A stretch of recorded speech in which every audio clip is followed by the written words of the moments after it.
உங்கள் அனைவருக்கும் மீண்டுமாக பிதா குமாரன் பரிசுத்தாவின் நாமத்தில் அன்பின் நல்வாழ்த்துக்களை தெரிவித்துக் கொள்கிறேன். நம் வேதத்துக்கு நேராக திருப்பிக் கொள்வோமாக. வாசியுங்கள். இன்றைக்கு சொல்லப்படுகிற தேவ செய்தி எல்லாமே ரொம்ப முக்கியமான செய்தி. இது இன்றோடு முடிகிற செய்தி அல்ல.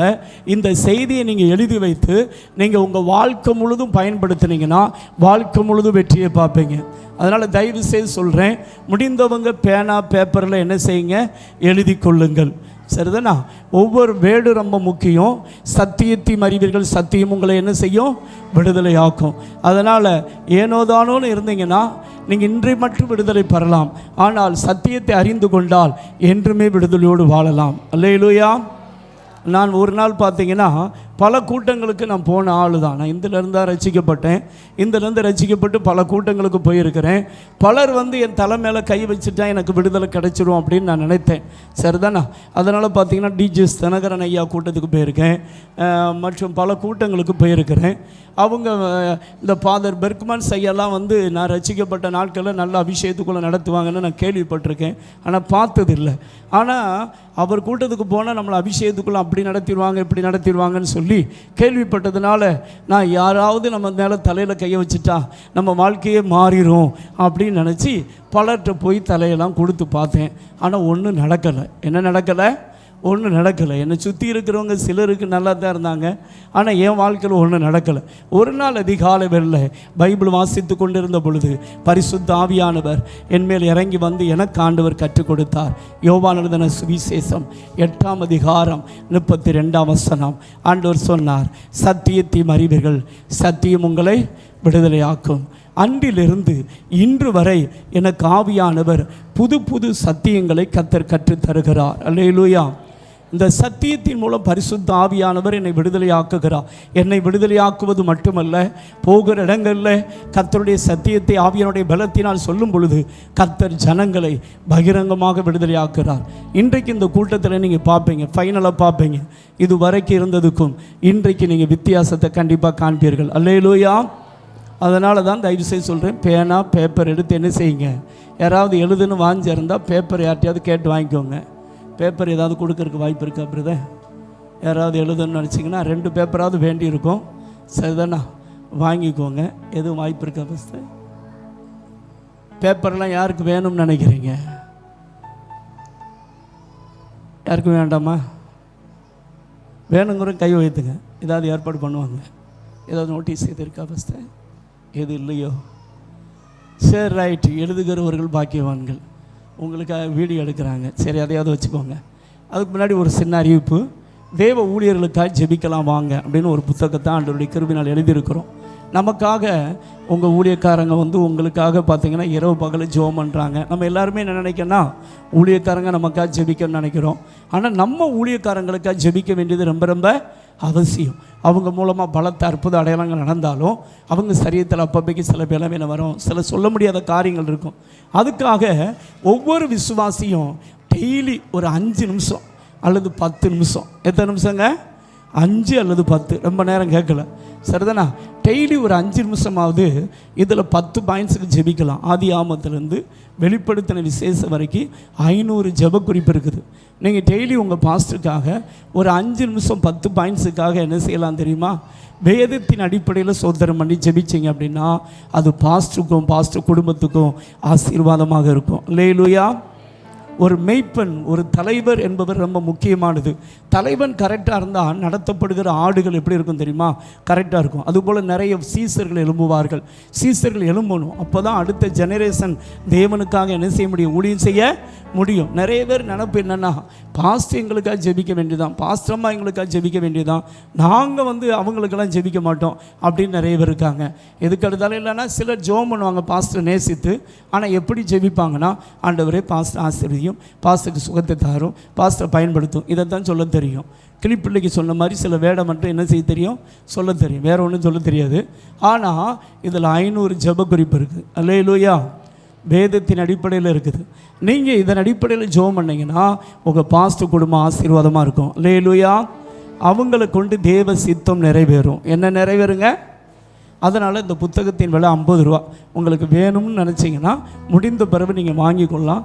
நாங்கள் பிரதர் கையில் புத்தகத்தை கொடுத்துருந்தோம், வேணுங்கிறவங்க வாங்கிக்கொள்ளுங்க. கர்த்தர் என்ன செய்வார்? ஆசீர்வதிப்பார். நாம் இப்பொழுது வாசிக்கலாம். நீதிமொழிகள் 28ஆம் அதிகாரம் 13ஆம் வசனத்தை வாசிப்போமாக. தன் பாவங்களை மறைக்கிறவன் வாழ்வடைய மாட்டான், அவைகளை அறிக்கை செய்து விட்டு விடுகிறவனோ இரக்கம் பெறுவான்.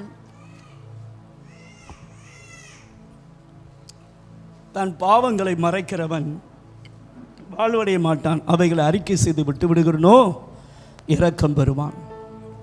இந்த நாளிலே நாம் ஆவியான ஒத்தாசையோடு தியானிக்க போகிற தேவனுடைய வார்த்தை என்னவென்றால், பாவத்திலிருந்து ஜெயம் பெறுவது எப்படி என்பதைத்தான் நாம் ஆவியான ஒத்தாசையோடு தியானிக்க போகிறோம். இன்றைக்கு ஒரு சுத்திகரிப்பின் நாட்கள். உங்கள் வாழ்க்கையில் என்னென்ன குறை இருக்குது, அந்த குறையிலிருந்து நீங்கள் எப்படி விடுதலை வரணும் அப்படிங்கிறதான் நம்ம ஆவியான ஒத்தாசையோடு சொல்ல போகிறோம். ஏற்கனவே சில காரியங்களை அன்னைக்கு வந்தவங்களுக்கு சொல்லியிருக்கிறேன், ஆனால் வராதவங்களுக்காக லைட்டாக சொல்லிவிட்டு அதனுடைய தொடர்ச்சியை தான் நம்ம இன்றைக்கு ஆவியான ஒத்தாசையோடு தியானிக்க போகிறோம். வேதத்தில் பார்த்தீங்க அப்படின்னா, தன் பாவங்களை மறைக்கிறவன் வாழ்வடைய மாட்டான், அவைகளை அறிக்கை செய்து விட்டு விடுகிறவன் என்ன செய்வான்? இரக்கம் பெறுவான். அந்த இடத்துல பாவம் என்று சொல்லவில்லை, பாவங்கள் என்று கர்த்தர் சொல்லுகிறார். பாவங்கள் என்றால் என்ன அர்த்தம் அப்படின்னு கேட்டிங்கன்னா, சங்கீதம் 32ஆம் சங்கீதம் 1-2 வசனங்களை வாசியுங்கள் பார்க்கலாம். சங்கீதம் 32:1-2 வசனங்களை வாசிங்க. எவனுடைய மீறுதல் மன்னிக்கப்பட்டதோ, எவனுடைய மீறுதல் மன்னிக்கப்பட்டதோ, எவனுடைய பாவம் மூடப்பட்டதோ, எவனுடைய பாவம் மூடப்பட்டதோ அவன் பாக்கியவான், அவன் பாக்கியவான். எவனுடைய அக்கிரமத்தை கர்த்தர் எண்ணாதிருக்கிறாரோ, எவனுடைய அக்கிரமத்தை கர்த்தர் எண்ணாதிருக்கிறாரோ, எவனுடைய ஆவியில் கபடமில்லாது இருக்கிறதோ அவன் பாக்கியவான், எவனுடைய ஆவி கபடம் இல்லாதிருக்கிறதோ அவன் பாக்கியவான். இந்த இடத்துல நம்ம பார்க்கிறோம், பாவம் மட்டுமல்ல, முதலாவது பாவம், இரண்டாவது மீறுதல், மூன்றாவது அக்கிரமம். என்னதுங்க? பாவம், மீறுதல், அக்கிரமம். 3க்கு வித்தியாசம் இருக்குது. நம்ம எல்லாருமே வெறும் பாவத்தை மட்டும்தான் இயேசுக்கிட்ட என்ன கேட்குறோன்னா மன்னிப்பு கேட்குறோம். பாவத்தை பாவம் என்றால் என்ன, மீறுதல் என்றால் என்ன, அக்கிரமம் என்றால் என்ன? பாவம் என்றால் இந்த ஃபஸ்ட் டைம் செய்கிறதுக்கு பேர் பாவம். அதை அறிஞ்சும் செய்யலாம், அறியாமலும் செய்யலாம். அறிந்து செய்தாலும் தப்பு தான், அறியாமல் செய்தாலும் தப்பு தான். நீ அறிஞ்சு செஞ்சாலும் மன்னிப்பு கேட்கணும், அறியாமல் செஞ்சாலும் மன்னிப்பு கேட்கணும். அதில் எந்த டவுட்டுமே கிடையாது. ஓகே. ரெண்டாவது மீறுதல் என்றால் என்ன? 2-3 டைம் செய்கிறதுக்கு பேர் என்ன தெரியுமா? மீறுதல். அக்கிரமம் என்றால் என்ன? இந்த கண்டினியூவாக தொடர்ச்சியாக ஒரு காரியத்தை நாம் செய்வோம் என்றால் அதற்கு பேர் என்ன தெரியுமா? அக்கிரமம். நாம் ரட்சிக்கப்படுவதற்கு முன்பாக இந்த உலகத்தில் நம்ம ஒரு தேவ பிள்ளை என்ன பாவலட்சம் செஞ்சுட்டு இயேசுக்கிட்ட வந்து, இயேசுவே என் பாவத்தை மன்னி அப்படின்னா, இயேசுவின் ரத்தம் அவன் பாவங்கள் இதுவரைக்கும் அவன் செய்ததெல்லாம் மன்னித்து விடும். ஆனால் ரட்சிக்கப்பட்டாச்சு, ஞானஸ்தானம் எடுத்தாச்சு, சபைக்கு வந்தாச்சு, திருவிழந்து எடுத்தாச்சு அப்படின்னா நீ செய்வது பாவ லிஸ்ட்டில் வராது, மீறுதல் லிஸ்ட்டில் வரும், அல்லது அக்கிரம லிஸ்ட்டில் வரும். எந்த லிஸ்ட்டில் வரும்? சபை செய்வது பாவம் என்று சொல்ல முடியாது, ஏன்னா சபைக்கு சத்தியம் நன்றாக தெரியும். ஆனால் சபை என்ன செய்கிறது என்றால் வெறும் பாவத்தை மட்டும்தான் மன்னிப்பு கேட்கிறது. 3க்குமே 3 விளைவுகள் உண்டு. ஏசாயா எழுதின தீர்க்க தரிசன புஸ்தகம் 53ஆம் அதிகாரம் 4-5 சொல்லப்பட்டிருக்கு, மெய்யாகவே அவர் நம்முடைய பாடுகளை ஏற்றுக்கொண்டு நம்முடைய துக்கங்களை சுமந்தார். அடுத்த வசனம் சொல்லுது, நம்முடைய மீறுதல் நிமித்தம் அவர் காயப்பட்டு நம்முடைய அக்கிரமங்கள் நிமித்தம் அவர் நொறுக்கப்பட்டார். இப்போ நல்லா கவனிக்கணும், பாவத்தின் விளைவு துக்கம். எழுதிக்கோங்க, பாவத்தின் விளைவு துக்கம், மீறுதலின் விளைவு காயம், அக்கிரமத்தின் விளைவு நொறுக்கப்படுதல் அல்லது நெருக்கப்படுதல். இப்போ ஒரு தேவ பிள்ளை 2-3 டைம் பாவம் செஞ்சுட்டு இயேசுவே என் பாவத்தை மன்னின்னு மன்னிப்பு கேட்டால் இயேசு மன்னிக்க முடியாது. ஏனென்றால் நீ செய்வது மீறுதல்.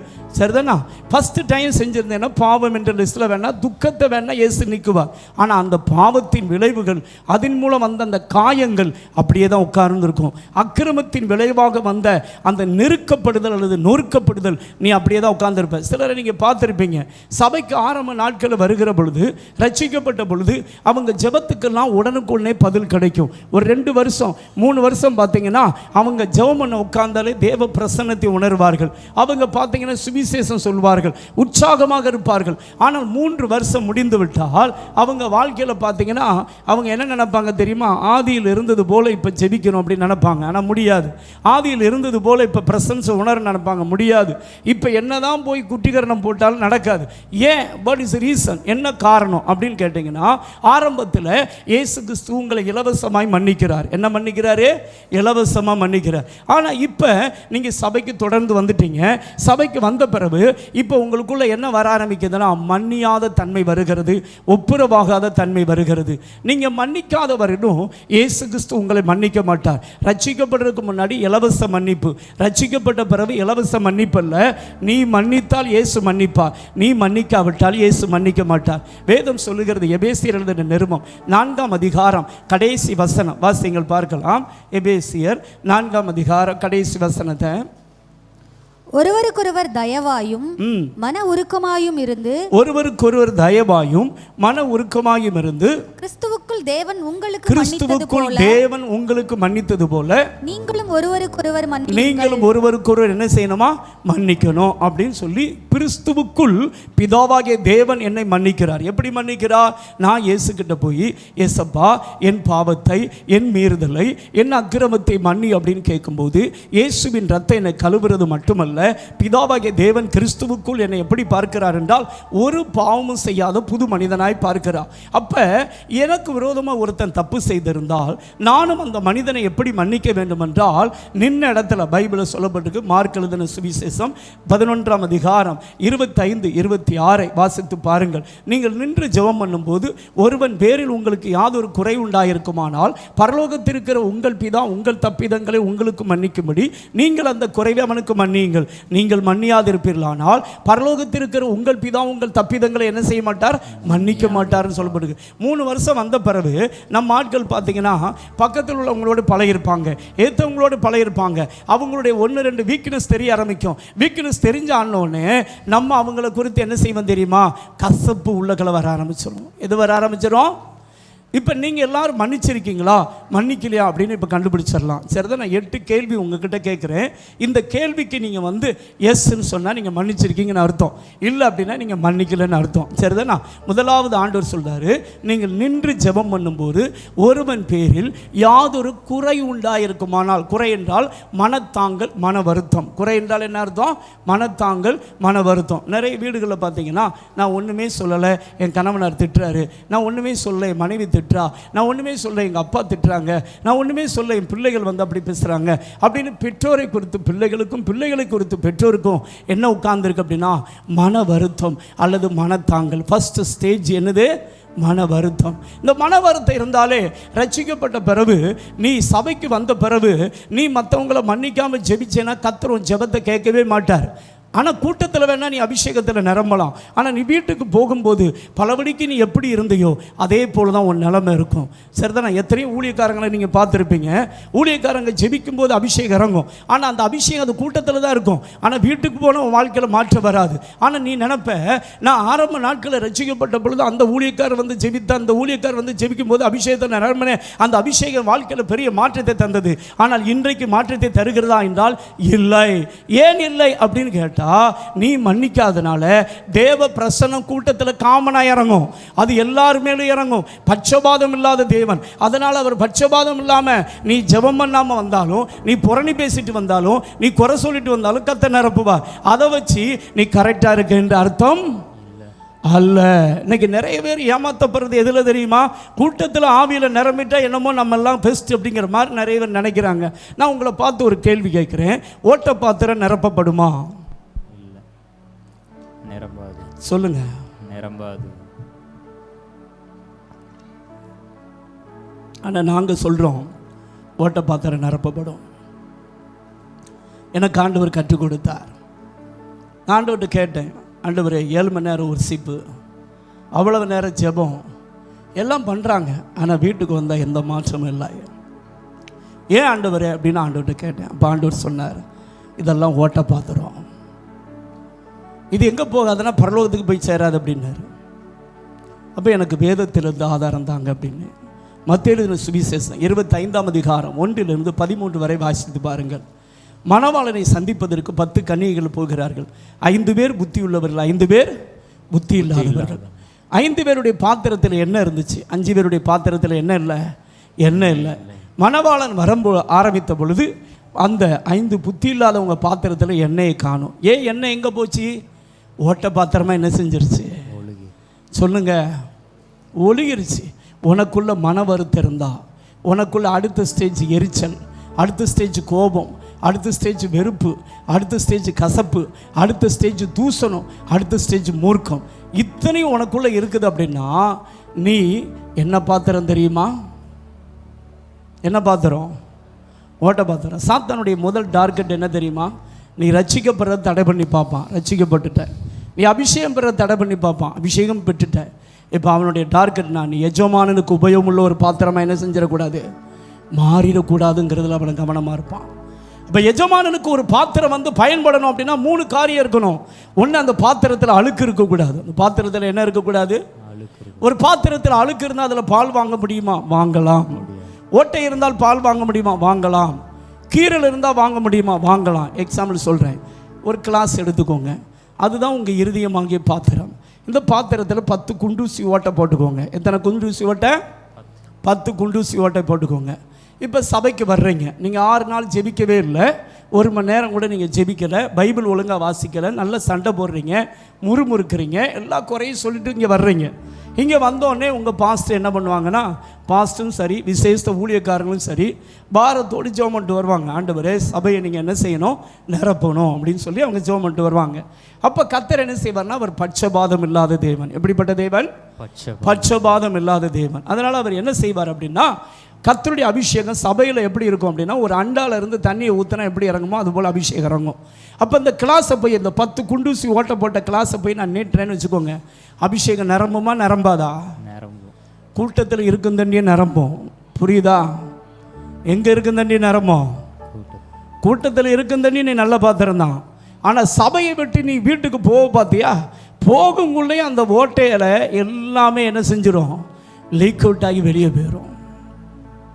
பாத்திரத்தில் 3 காரியம் இருக்கக்கூடாது, எழுதிக்கோங்க. முதலாவது அழுக்கு, 2வது கீரல். எரேமியா 2ஆம் அதிகாரம் 13ஆம் வசனம்.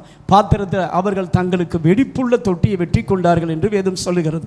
3வது, உங்கள் பாத்திரத்தில் என்ன இருக்கக்கூடாது, ஓட்டை இருக்கக்கூடாது. 2 தீமோத்தேயு 2ஆம் அதிகாரம் 20, 21 வீட்டில் போய் வாசிங்க. இதெல்லாம் முக்கியமான வசனங்கள். அப்போ ஒரு தேவ பிள்ளை தேவ சமூகத்துக்கு வரும் பொழுது நம்ம பாத்திரத்தில் என்ன இருக்கக்கூடாது தெரியுமா? அழுக்கு இருக்கக்கூடாது, கீரல் இருக்கக்கூடாது, ஓட்டை இருக்கக்கூடாது. என்ன இருக்கக்கூடாது சொல்லுங்க பார்க்கலாம். சின்ன சின்ன துவாரங்கள் தான் மிகப்பெரிய வீழ்ச்சிக்கு அடையாளமாக மாறிடும், மறந்துடாதீங்க. நம்ம இன்னைக்கு சின்ன சின்ன ஓட்டையை பெருசாக நினைக்கல. சாத்தான் தந்திரசாலி. பெரிய பெரிய பாவம் செய்ய சொன்னால் நம்ம எல்லாரும் செய்ய மாட்டோம் அப்படின்னு அவருக்கு நல்லா தெரியும். விபச்சார, வேசித்தனம், குடி அப்படின்னா நம்ம செய்ய மாட்டோம். ஆனால் சின்ன சின்ன பாவங்கள், பொய் சொல்கிறது, சரிதானா, சண்டை போடுறது, கசப்போடு உட்கார்ந்துருக்கிறது, மன்னிக்காமல் இருக்கிறது, இதெல்லாம் சின்ன சின்ன டாட்டா ஓட்டையாக மாறிடும். என்னதான் மாறிடும்? சின்ன சின்ன டாட்டா மாறிடும். இந்த டாட்டோடு நீ எத்தனை கூட்டத்துக்கு போகலாம், எவ்வளோ பெரிய ஊழியக்காரன் ஜெபம் பண்ணலாம். ஆனால் எஜமானன் ஒன்று என்ன செய்ய முடியாது தெரியுமா? பயன்படுத்த முடியாது. என்ன செய்ய முடியாது? ஆனால் நீ என்ன நினைப்ப தெரியுமா? ஆஹா, நான் இந்த கூட்டத்துக்கு போயிட்டேன், அபிஷேகம் பயங்கரமாக இறங்குச்சு. இதில் ஒரு பெரிய கொடுமை என்ன தெரியுமா? சபைக்கு வரும்போது அபிஷேகம் அண்டால இருந்தது போல் விழுவும். கன்வென்ஷன் மீட்டிங், இப்போ நம்ம அகஸ்டின் ஜெபக்குமார் ஐயா வந்திருந்தாங்க, மோகன் ஐயா, இப்படிலாம் சிலர் வருவாங்க. அந்த கூட்டத்துக்கு நம்ம போவோம். அந்த கூட்டத்தில் அபிஷேகம் எப்படி இருக்குன்னா, பெரும் வெள்ளம் போல் அபிஷேகம் இறங்கும். இப்போ இந்த ஓட்ட பாத்திரத்தை போய் அதுக்குள்ளே போட்டிங்கன்னா ரவுண்ட் அடிக்கும். என்ன அடிக்கும் சொல்லுங்கள்? என்ன அடிக்கும்? அபிஷேகத்தில் இங்கிட்டு இருந்து அங்கிட்டு போவான், அங்கிட்டு இருந்து இங்கிட்டு வருவான். பார்த்துருக்கீங்களா? அந்த அபிஷேகத்தில் நிரம்பின ஆளை கூப்பிட்டீங்க, வா இந்த வாரம் முழுது ஜெபம் பண்ணியா, பைபிள் வாசியான்னு கேளுங்களேன். ஒன்றுமே விரல் விட்டு தான் என்ன முடியும். புரியுதா? இன்னைக்குள்ள சபைகளை இந்த சத்தியத்தின் வெளிச்சத்தில் பாருங்க, எத்தனை தேரும் நினைக்கிறீங்க? எத்தனை தேரும் சொல்லுங்க. இப்போ இந்த ஓட்டையெல்லாம் என்னன்னு சொன்னேன்னா எனக்கு நேரம் ஆகி போகும், சரிதானா? அது கர்த்தருக்கு சித்தமான அடுத்த பகுதி, ஆண்டவருக்கு சித்தமான எனக்கு கொண்டு வந்தால் பார்க்கலாம். இப்போ காமனாக மட்டும் சொல்கிறேன். ஓட்டை வந்துடுது, அந்த ஓட்டையை நம்ம என்ன செய்யணும், அடைக்கணும். அதைத்தான் இப்போ எப்படின்னு பார்க்க போகிறோம். சரிதானா? இப்போ பாவத்திலே 5 வகை இருக்குது. பாவத்தில் எத்தனை வகையில் செய்யலாம்? 5 வகையில் செய்யலாம். எப்படின்னா, முதலாவது சிந்தனை. இங்கேருந்து ஸ்டார்ட் பண்ணும், இங்கேயும் ஸ்டார்ட் பண்ணும். சிந்தனை இங்கேங்கிறது ஆத்துமா, இங்கேங்கிறது என்னது, ஆவி. சரிதானா? இப்போ முதலாவது நம்ம பாவம் செய்கிற இடம் எதுன்னு கேட்டால் சிந்தனை. ரெண்டாவது நம்ம பாவம் செய்கிற இடம் பார்வை. மூன்றாவது நம்ம பாவம் செய்கிற இடம் வாய். நாலாவது நம்ம பாவம் செய்கிற இடம் காது. அஞ்சாவது நம்ம பாவம் செய்கிற இடம் ஹோல் பாடி, நடக்கை. இந்த 5க்குள்ளே தான் பாவம் செய்ய முடியும். இதை விட்டு வேற எந்த எல்லைக்கும் போகவே முடியாது. நீ எந்த பாவம் செய்தாலும் சரி, நீ இந்த பாவத்தை தான் செய்ய முடியும். அப்போ ஒரு தேவ பிள்ளை தேவ சமூகத்துக்கு வரும் பொழுது உங்களுக்கு ஒரு நற்செய்தி என்ன அப்படின்னா, இயேசு சிலுவையில் பாவத்தை மட்டுமல்ல, அதன் விளைவுகளை இயேசு சிலுவையில் ஏற்றுக்கொண்டார். அல்லேலூயா. ஆனால் சபை என்ன செய்யுது அப்படின்னா, பாவத்தை மட்டும்தான் மன்னிப்பு இருக்குது. ஆனால் இயேசு எதை ஏற்றுக்கொண்டார்? நம்முடைய மீறுதல் நிமித்தம் அவர் காயப்பட்டு. நம்முடைய மீறுதல் நிமித்தம் இயேசு என்னப்பட்டார்? நீங்கள் உங்கள் ஆத்துமாவில் பார்த்தீங்கன்னா காயம் உட்காந்துக்கிட்டே இருக்கும். பார்த்துருக்கீங்களா? நீங்கள் சபைக்கு வருவீங்க, ஜெபம் பண்ணுவீங்க, அழுவீங்க. ஆனால் நீ பாவத்தை மட்டும் மன்னிப்பு கேட்கறதுனால இயேசுவும் பாவத்தை மன்னித்து துக்கத்தை நீக்கியிருப்பார். ஆனால் உன் ஆத்துமாவில் இருக்கிற அடிக்காயம் அப்படியே தான் இருக்கும், ரணமாக இருக்கும். அது சாத்தானால் வந்த காயமும் இருக்குது, மனிதனால் வந்த காயமும் இருக்குது. இந்த காயம் மாறணும் அப்படின்னா நீ இயேசுக்கிட்ட வந்து, இயேசுவே என் மீறுதல்களை என்ன செய்யும், மன்னியனும் மன்னிப்பு கேட்கணும். கேட்டாதான் அவர் நீதியுள்ள தேவன், அவர் மன்னிப்பார். அல்லேலூயா. நீ கேட்காம அவர் மன்னிக்க மாட்டார். சரி, கேட்காம ஆவியில் நிரம்பலாமா? நிரம்பலாம். இன்றைக்கி நிறைய பேர் ஆவியில் நிரம்புறதுனாலே நிறைய பேர் வந்து நல்லா இருக்கும்னு நினைப்புறாங்க. That is wrong, that is wrong. சரிதானே? இதை நம்ம சரி பண்ணணும். சரி, அக்கிரமத்தின் விளைவு என்ன? நொறுக்கப்படுது அல்லது நெருக்கப்படுது. நீ கண்டினியூவாக ஒரு மாதத்துக்கு ஒரு பாவத்தை செய்கிறேன்னு வச்சுக்கோயேன், நீ என்ன செஞ்சுருக்கிற? அக்கிரமம் செஞ்சுருக்கிற. ஆனால் நீ இயேசுக்கிட்ட போய் என்ன கேட்குற? பாவத்தை மட்டும் மன்னியும் அப்படின்னு கேட்குற. இப்போ இயேசுவும் பாவத்தை மன்னித்ததுனால துக்கம் மட்டும் மாறும், ஆனால் காயம் அப்படியே தான் இருக்கும். நீ நொறுக்கப்படுவ அல்லது நெருக்கப்படுவ. நல்லா கவனித்து பாருங்களேன். நிறைய பேர் கேட்குற கேள்வி என்ன தெரியுமா? நான் இயேசுவை தான் நம்பி இருக்கிறேன், இயேசுக்கிட்ட தான் ஜெபம் பண்ணுறேன், ஆனால் என் வாழ்க்கையில் இந்த பிரச்சனை மாற மாட்டேங்குன்னு ஒவ்வொன்று ஒப்பாரி வச்சு அழுவாங்க. எத்தனை வருஷம் வந்தாலும் அந்த நிலைமை மாறாது. What is reason? என்ன காரணம் அப்படின்னு கேட்டால், அக்கிரமத்தை இயேசுக்கிட்ட என்ன கேட்கறது இல்லை, மன்னிப்பு கேட்கறல. எனக்கும் இந்த சத்தியம் தெரியாது. 2017 எனக்கு ஆவியானவர் கற்றுக் கொடுத்தார். ஆண்டவர் சொன்னார், என் ஜனங்கள் நிறைய பேர் வெறும் பாவத்தை மட்டும்தான் மன்னிப்பு கேட்குறாங்க, ஏதோ மன்னிப்பு கேட்பதில்லை, மீறுதலை மன்னிப்பு கேட்பதில்லை, அக்கிரமத்தை மன்னிப்பு கேட்பதில்லை. அதனால் வரக்கூடிய விளைவிலிருந்து நான் விடுதலை தர முடியவில்லை, நீ அவர்களுக்கு சொல் என்று எனக்கு ஆண்டவர் சொன்னார். வாசிங்கள் பார்க்கலாம். லேவியராகமம் 16ஆம் அதிகாரம் 21ஆம் வசனத்தை வாசிங்க பார்க்கலாம்.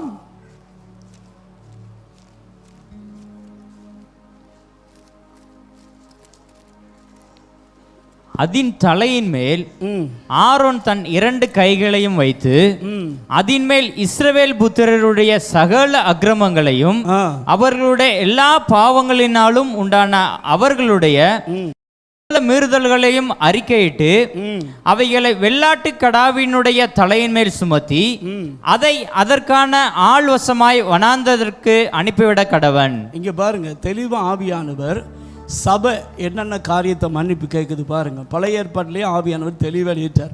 ஒரு ஆட்டுக்குட்டி வந்து மனிதன் பாவம் செஞ்சதுக்காக பாவ நிவாரண பலியில் கொண்டு வருவாங்க. அவங்க வசதிக்கு தகுந்தாற் போல், சிலர் ஆடு, சிலர் காளை, சிலர் புறா குஞ்சு. ஆனால் எதுவாக இருந்தாலும் 2 கொண்டு வரணும்.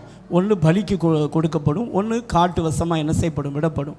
அப்போ அந்த பாவத்தின் மேல், அந்த ஆட்டின் மேல் மனிதன் எந்த மனிதன் பாவம் செஞ்சானோ அவன் கையை வைக்கணும். ஆசாரியனும் கையை வைப்பான். வைக்கிறது மட்டுமல்ல, அவங்க 3 காரியத்தை மன்னிப்பு வைக்கிறாங்க: பாவம், மீறுதல், அக்கிரமம். அல்லேலூயா. எதை மன்னிப்பு வைக்கிறாங்க? பாவம், மீறுதல், அக்கிரமம். பழைய ஏற்பாட்டில் பாவம் மூடப்பட்டதுன்னா பாவம் செஞ்சதுனால வந்த பாதிப்பு உள்ளக்கில் தான் இருந்துச்சு, பாவ சுபாவம் உள்ளக்கில் இருந்துச்சு. ஆனால் புதிய ஏற்பாட்டில் உங்களுக்கு எனக்கு ஒரு நற்செய்தி என்ன தெரியுமா? புதிய ஏற்பாட்டில் இயேசுவின் ரத்தம், எபிரேயர் 9:14 படி உங்கள் பாவத்தை கழுவுறது மட்டுமல்ல, அந்த பாவ சுபாவத்தையே கர்த்தர் உங்களை விட்டு எடுத்து போடுகிறார். அல்லேலூயா, அல்லேலூயா. இப்போ பாவம் எங்கே இருக்குது தெரியுமா? நம்மை சுற்றி நெருங்கி நிற்கிற பாவத்தையும் அப்படின்னு ஆவியானவர் எழுதுறார். இப்போ பாவம் எங்கே இருக்குது? வெளியே இருக்குது. பழைய ஏற்பாட்டில் பாவம் எங்கே இருந்துச்சு? கூடாரத்துக்குள்ளே இருந்துச்சு, உள்ளத்துக்குள்ளே இருந்துச்சு. ஆனால் நீங்கள் உண்மையாக மன்னிப்பு கேட்டால் இயேசு எல்லாவற்றிலிருந்து உங்களுக்கு என்ன தருவார்? விடுதலை தருவார். அல்லேலூயா. யாத்திராகமம் 34ஆம் அதிகாரம் 7ஆம் வசனம் 8ஆம் வசனம் வாசிங்க பார்க்கலாம். யாத்திராகமம் 34ஆம் அதிகாரம். 1000 தலைமுறைகளுக்கு இரக்கத்தை காக்கிறவர், 1000 தலைமுறைகளுக்கு இரக்கத்தை காக்கிறவர், அக்கிரமத்தையும் மீறுதலையும் பாவத்தையும் மன்னிக்கிறவர், குற்றவாளியை குற்றமற்றவனாக விடாமல். சரி, போதும், கவனிங்க. ஆண்டவர் இங்க என்னென்ன தெளிவா சொல்றாரு பாருங்க. 1000 தலைமுறைகளுக்கு இரக்கத்தை காக்கிறவர், அக்கிரமத்தையும் மீறுதலையும் பாவத்தையும் என்ன செய்கிறவர்? அல்லேலூயா, அல்லேலூயா. அப்போ ஒரு தேவ பிள்ளை தினமும் தேவ சமூகத்துக்கு வரும்போது, நீ சபைக்கு வந்தாலும் சரி, வீட்டில் இருந்தாலும் சரி, எங்கே இருந்தாலும் சரி, உன்னுடைய முதல் பாயிண்ட் என்ன தெரியுமா? தேவனுடைய சமூகத்தில் போய் என் சிந்தனையின் மூலமாக, பார்வையின் மூலமாய், பேச்சு மூலமாய், செவிகளின் மூலமாய், என் நடக்கையின் மூலமாய் உமக்கு விரோதமாய் செய்த பாவங்களை, மீறுதல்களை, அக்கிரமங்களை மன்னியும் அப்படின்னு கேட்கணும். அல்லேலூயா. மன்னின்னு கேட்கறது மட்டுமல்ல, ஏசப்பா உம்முடைய ரத்தத்தினால உள்ளும் புறமாக கழுவி சுத்திகரித்து என் பாத்திரத்தில் இருக்கிற அழுக்க நீக்குங்க, என் பாத்திரத்தில் இருக்கிற கீரல் அடைங்க, என் பாத்திரத்தில் இருக்கிற ஓட்டையை உள்ளும் புறமாக அடைங்க ஆண்டவரை அப்படின்னு சொல்லி நீ ஜெபிக்கணும். நீ அப்படி ஜெபிக்கும் பொழுதுதான் கர்த்தர் தமது ரத்தத்தினால் அடைப்பார். அல்லேலூயா. எதனால் அடைப்பாருங்க? 3 காரியத்தினால் அடைக்கப்படணும். ஒன்று இயேசுவின் ரத்தம், இன்னொன்று தேவ வசனம், இன்னொன்று பரிசுத்த ஆவியானவர். அல்லேலூயா. 3 பேருமே நம்மளை அடைக்கணும். சரிதானா? இது ரொம்ப முக்கியம். முடிஞ்சால் நோட் பண்ணிக்கோங்க. Very very important. பேசிக்கிட்டு இருக்கோம். இயேசுவின் ரத்தம் எப்பொழுது கழுவி எப்பொழுது அடைக்கும்? அதான் கேள்வி. இயேசுவின் ரத்தம் நீ பாவத்தை, மீறுதலை, அக்கிரமத்தை மன்னிப்பு கேட்கும்போது உன்னை கழுவி சுத்திகரித்து அடைக்கும். வேத வசனம் எப்பொழுது அடைக்கும்? வேதத்தை வாசிக்கிறது மட்டுமல்ல, வேதத்தை தியானிக்கணும். வேதத்தை தியானிக்கும் போது உள்ளும் புறமாக கழுவி சுத்திகரித்து கர்த்தர் உன்னை அடைப்பார். பரிசுத்த ஆவியானவர் எப்பொழுது அடைப்பார்? ஆவியில் நிரம்பி ஜெபிச்சு அந்நிய பாஷை பேசும்போது ஆவியானவர் உன்னை சுத்திகரிப்பார். அல்லேலூயா. இந்த 3 ப்ராசஸிங்கும் லைஃப் லாங், வாழ்நாள் முழுதும் நடக்கணும். எப்போ வரைக்கும் நடக்கணும்? வாழ்க்கை முழுவதும் நடக்கணும். அப்போ தான் கிருபையின் மேல் கிருபை, மகிமையின் மேல் மகிமை, பலத்தின் மேல் பலன், அபிஷேகத்தின் மேல் அபிஷேகம். கர்த்தர் ஒவ்வொரு வாரமும் நீ சபைக்கு வரும்போது கர்த்தர் பார்ப்பார். நான் உனக்கு கொடுக்குற அபிஷேகத்தை நீ காத்துக்கொள்ளுகிறாயா? நீ ஒரு ஓட்ட பாத்திரமாக இருக்கிறையா, இல்லை கர்த்தர் கொடுக்குற அபிஷேகத்தை காத்துக்கொள்ளுகிற பாத்திரமாக இருக்காயான்னு கர்த்தர் பார்ப்பார். எந்த ஒரு மனிதன் கர்த்தர் கொடுக்கிற கிருபையை, கர்த்தர் கொடுக்கிற பலனை, கர்த்தர் கொடுக்கிற மகிமையை, கர்த்தர் கொடுக்கிற அபிஷேகத்தை பாதுகாக்கிறானோ, கிருபையின் மேல் கிருபை கிருபை கிருபை கிருபை பெற்றுக்கிட்டு வரானோ, ஒரு ஸ்டேஜ் வரும் கர்த்தர் எஜமானனுக்கு உபயோகம் உள்ளதும் பரிசுத்தமாக்கப்பட்டதும் எந்த நற்கிரியை செய்வதற்கு ஆயத்தமுள்ள ஒரு பாத்திரமாக கர்த்தர் உன்னை எடுத்து நிறுத்துவார். அல்லேலூயா. இன்னைக்கு கர்த்தர் உங்கள் வாழ்க்கை அப்படி மாற்ற விரும்புகிறார். அல்லேலூயா. இந்த இடத்துல இருக்கிற சிலருக்குள்ள சில கேள்வி இருக்குது. அது ஆண்டவர் என்னன்னு ஆண்டவர் சொல்லுகிறார். சங்கீதம் 66 18 19 20 வாசிங்க பார்க்கலாம். Psalms chapter 66 verse 18 19 10. என் இருதயத்தின் அக்கிரம சிந்தை கொண்டிருந்தேனானால் ஆண்டவர் எனக்கு செவிகொடார். மெய்யாய் தேவன் எனக்கு செவி கொடுத்தார். என் ஜெபத்தின் சத்தத்தை கேட்டார். என் ஜெபத்தை தள்ளாமலும் தமது கிருபையை என்னை விட்டு விலக்காமலும் இருந்த தேவனுக்கு ஸ்தோத்திரம் உண்டாவதாக. நல்லா கவனிங்க. இன்னைக்கு அநேகருடைய வாழ்க்கையில ஆரம்ப நாட்களை வச்சே வண்டியை ஓட்டுறாங்க. நல்லா கவனிக்கிறேன். அதான் திரும்ப திரும்ப ஆவியான ஒத்தாசையோடு சொல்றேன். ஆரம்பம் இலவசம், அதுக்கு பிறகு இலவசம் கிடையாது. சரிதான், நான் வெரி கேர்ஃபுல்லாக இருக்கணும். நிறைய பேர் ஓட்ட பாத்திரம் ஆகிறதுக்கு காரணமே அக்கிரம சிந்தை. என்ன சிந்தைங்க? சிம்சோனுடைய வீழ்ச்சிக்கு காரணம் என்ன தெரியுமா? இச்சை என்ற ஓட்டை. சாத்தான் பெரிய ஓட்டையை போடல, சின்ன ஓட்டை போட்டான். அவனுக்குள்ள ஒரு பெரிய தைரியம். என்ன தைரியம் தெரியுமா? நம்ம மேலே தான் அபிஷேகம் இருக்குது, அழைப்பு இருக்குது, வரங்கள் இருக்குது, நம்ம தான் போன இடங்கள்லாம் ஜெயம் கிடைக்குது அப்படின்னு அசால்ட்டு தனம். என்ன தனம்? அசால்ட்டு தனம். 14ஆம் அதிகாரம் 8ஆம் வசனத்தை வாசித்து பார்த்தீங்கன்னா, முதல் ஸ்டெப்ல அவன் வழி விலகி அப்படி கால் எடுத்து வச்சு அந்த தேன் கூட்டை சாப்பிட்டான்னு போட்டிருக்கோம். பார்த்துருக்கீங்களா? அப்பயே அவன் வீழ்ச்சி ஸ்டார்ட் ஆயிடுச்சு. என்ன ஆயிடுச்சு? வீழ்ச்சி ஸ்டார்ட் ஆயிடுச்சு. அந்த பாத்திரத்தில் ஓட்டை, ஆனால் அபிஷேகம் இருக்குது. என்ன இருக்குது? அபிஷேகம். அவன் கூப்பிட்டா கர்த்தருடைய ஆவியானவர் இறங்கி வந்தார். அதனால் அவனுக்கு கூட மட்டும் என்ன வந்துச்சு தெரியுமா? தன் வாழ்க்கையில் இருக்கிற ஓட்டை அவன் கவனிக்கவே இல்லை, கீரலை கவனிக்கலை, அழுக்க கவனிக்கலை. அவன் உடனுக்குடனே சரி பண்ணி பாத்திரத்தை அடைக்காதனால வண்டி கொஞ்ச நாள் ஓடிக்கிட்டே இருந்துச்சு. ஒரு ஸ்டேஜ் வந்துச்சு, தெளிலால் மடியில் அவனை மொட்டை பாஸ் ஆக்கிட்டான். எப்படி ஆகிட்டா? உன் வாழ்க்கை அப்படி மாறி போகும். நிறைய பேர் கேட்குற கேள்வி என்ன தெரியுமா? ஆரம்பத்தில் அப்படி இருந்தேன், இப்படி இருந்தேன், அப்படி இருந்தேன், ஆனால் இப்போ என் வண்டி முன்னாடியும் போக மாட்டேங்குது, பின்னாடியும் போக மாட்டேங்குது. எங்கே போக மாட்டேங்குது? இந்த லாரியில் பார்த்துருப்பீங்களா? தினமும் என்னை கவனி அப்படின்னு போட்டிருப்பாங்க, பார்த்துருக்கீங்களா? Very careful. உங்கள் பாத்திரத்தை தினமும் அடைக்கிறீங்களா? உன்னத பாட்டு 4ஆம் அதிகாரம் 13ஆம் வசனம் வாசிங்க பார்க்கலாம். உன்னத பாட்டு 4ஆம் அதிகாரம். உன் தோட்டமும் மாதுளஞ்செடிகளும் அருமையான 12ஆம் வசனம் வாசிங்க சிஸ்டர். என் சகோதரியே, என் மணவாளியே, நீ அடைக்கப்பட்ட தோட்டமும், நீ அடைக்கப்பட்ட தோட்டமும், மறைவு கட்டப்பட்ட நீரூற்றும், முத்தரிக்கப்பட்ட கிணறுமாய் இருக்கிற. அப்போ உன் தோட்டம் எப்படி இருக்கணும்? அடைக்கப்பட்டதா இருக்கணும். எப்படி இருக்கணும் சொல்லுங்க பார்க்கலாம்? அடைக்கப்பட்டதா இருக்கணும். அடுத்து என்ன போட்டிருக்குது? மறைவு கட்டப்பட்டதா இருக்கணும். 3வது சீல் வச்சிருக்கணும். என்ன வச்சிருக்கணும் சொல்லுங்க பார்க்கலாம்? சீல் வச்ச போஸ்ட் தான் எங்கே போய் சேரும்? போக வேண்டிய இடத்துக்கு என்ன செய்யும்? போகும். அப்போ பரிசுத்த ஆவியானவரால் நீ சீல் பண்ணப்படணும். என்ன செய்யப்படணும்? பரிசுத்த ஆவியானவரால் என்ன செய்யப்படணும்? சீல் பண்ணப்படணும். எப்பொழுது இது நடக்கும்? அடைக்கப்பட்ட தோட்டமாக நீ எப்பொழுது மாறுகிறாய்? இயேசுவின் ரத்தம் உன்னை அனுதினமும் கழுவ வேண்டும். வேத வசனம் அனுதினம் உன்னை கழுவ வேண்டும். பரிசுத்த ஆவியானவர் அனுதினம் உன்னை கழுவ வேண்டும். அல்லேலூயா. ஆவியானவர் எப்பொழுது கழுவார்? ஆவியில் நிரம்பி ஜெபிக்கணும். அல்லேலூயா. இந்த எக்ஸ்பீரியன்ஸில் வளரணும். கர்த்தர் அப்போ தான் உங்களை என்ன செய்ய முடியும்?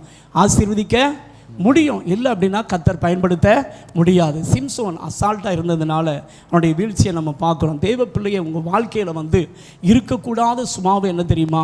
அசதியாக இராமல் ஜாக்கிரதையாக இருங்கள். ஆவியில் எப்படி இருங்கள்?